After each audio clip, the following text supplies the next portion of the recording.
commit yourself to her happiness and her self-fulfillment as a person and to her usefulness in God's kingdom?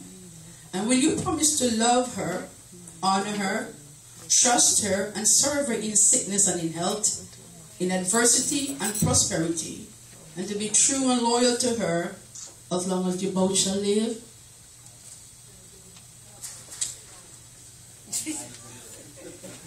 Yes, they need to hear it.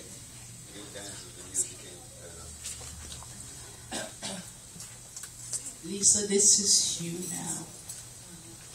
Lisa L. Willington, will you take Milton E. Boyd to be your husband? Will you commit yourself to his happiness and his self-fulfillment as a person and to his usefulness in God's kingdom?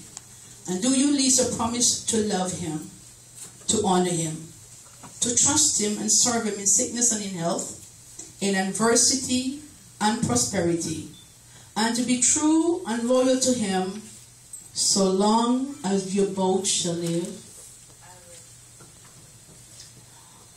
What do you have as a token of vow for each other?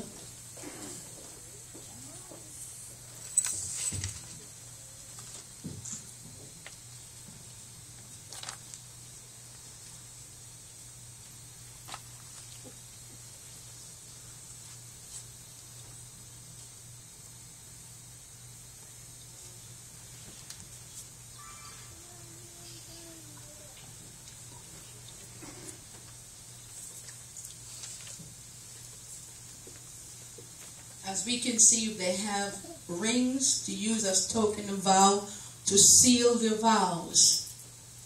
This ring will be a token to seal what they have just vowed to each other. The wedding ring is a symbol of marriage in at least two ways. The purity of the gold symbolizes the purity of their love for each other. And the unending circle symbolizes the unending vow which they both just made, which may be broken honorably in the sight of God only by death. As a token of your vow, you will give and receive rings. Hallelujah. I'm going to ask you to bow your heads with me again.